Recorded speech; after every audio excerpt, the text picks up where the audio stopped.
Assalamualaikum warahmatullahi wabarakatuh. Perkenalkan, nama saya Suniko Reza Ramadan dengan NIM 2303211000077. Di sini saya akan mengolah data regresi yang saya dapatkan dari kuesioner dalam SPSS. Yang pertama yaitu kita buka dulu datanya.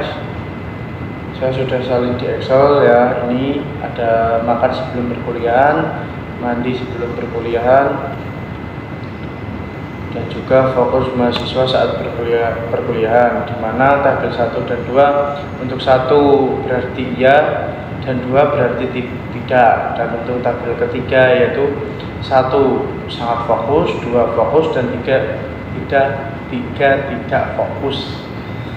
Nah, ini langsung saja kita salin semua datanya, blok sampai mentok, kita salin SPSS di sini, kita view, lalu kita lalu ke variable view, dimana kita samakan kayak tadi ini, makan sebelum perkuliahan, mandi sebelum perkuliahan, dan fokus mahasiswa saat perkuliahan.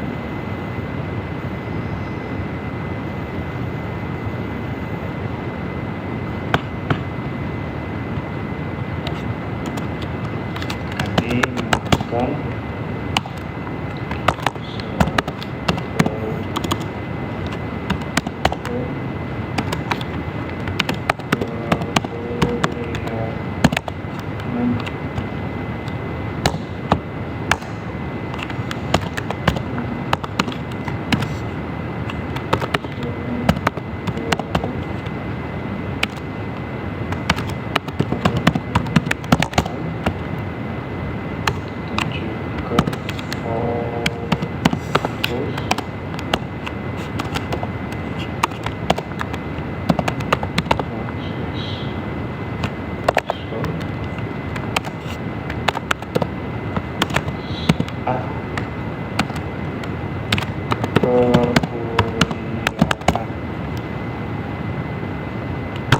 untuk label kita samakan sebelum perkuliahan,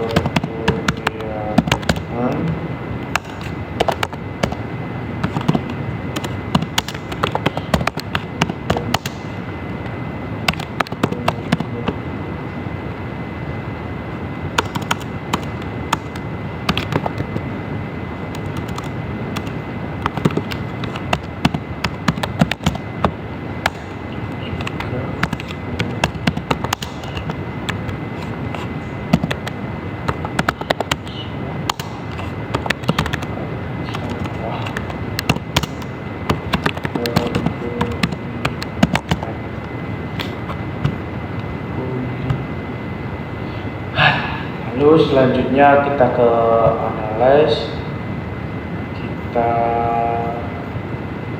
pilih regression, lalu ke linear. Nah, ini lalu kita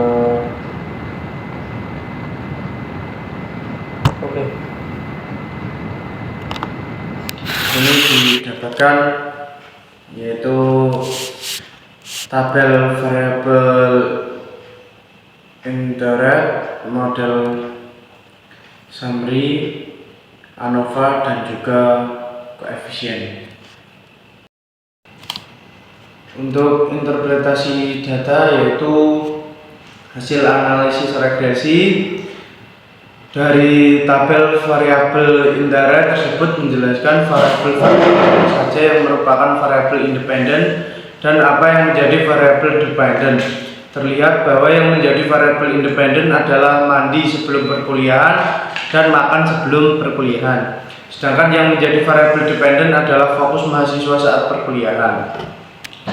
Untuk model summary yaitu Interpretasinya berdasarkan tabel hasil perhitungan di atas, terlihat bahwa nilai F2 adalah sebesar 0,014 atau 1,40%. Artinya adalah bahwa variabel independen atau mandi sebelum perkuliahan dan makan sebelum perkuliahan tidak mampu menjelaskan variabel dependen, yaitu fokus mahasiswa saat perkuliahan sebesar 1,40%, sedangkan sisanya sebesar 98,6% dijelaskan oleh variabel lain di luar model. Nilai koefisien determinasi sebesar 1,40% menunjukkan bahwa model regresi ini dikatakan tidak layak karena memiliki nilai koefisien determinasi kurang dari 50%. Asumsinya adalah bahwa variabel-variabel yang dimasukkan dalam model belum mampu memberikan penjelasan lebih dari 50%. Untuk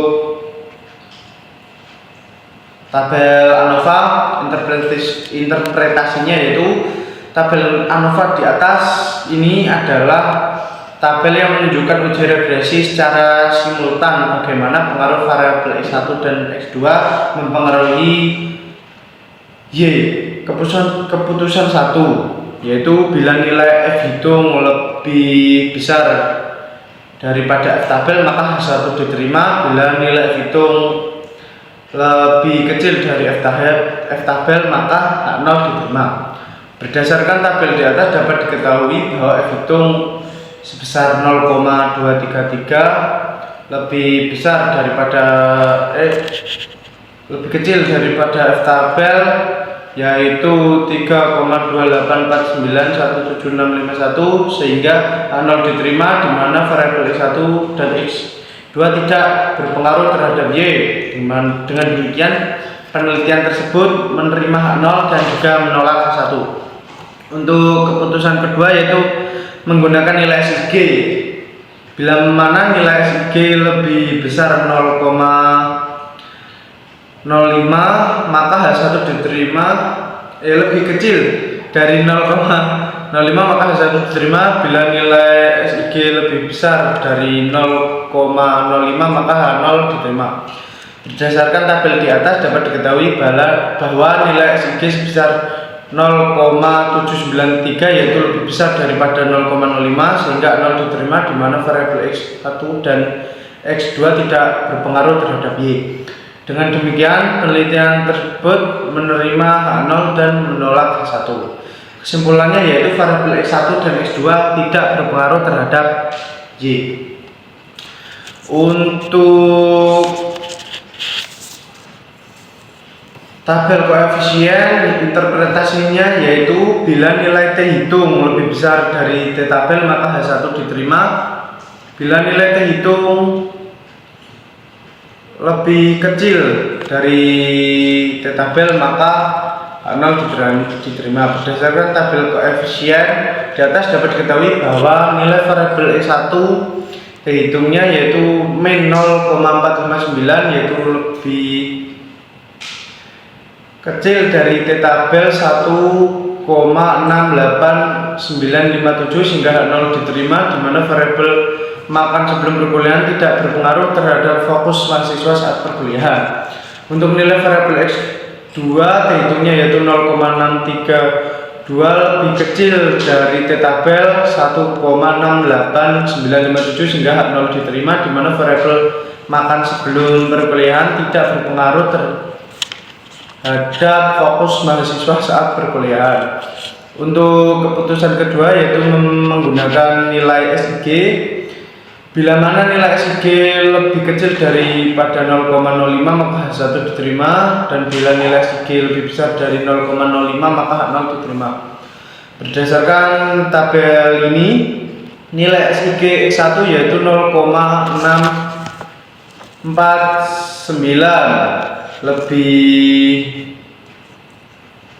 kecil, lebih besar daripada 0,05 sehingga H0 diterima, di mana variabel mandi sebelum perkuliahan tidak berpengaruh terhadap fokus mahasiswa saat perkuliahan. Dan untuk nilai SIG variabel X2 yaitu 0,533 lebih besar daripada 0,05 sehingga H0 diterima, di mana variabel makan sebelum perkuliahan tidak berpengaruh terhadap fokus mahasiswa saat perkuliahan. Kesimpulan koefisien yaitu variabel X1 dan X2 tidak berpengaruh signifikan secara parsial atau sendiri-sendiri terhadap variabel Y. Dengan demikian penelitian ini menerima H0 dan menolak H1. Sekian interpretasi dari saya ucapkan terima kasih. Wassalamualaikum warahmatullahi wabarakatuh.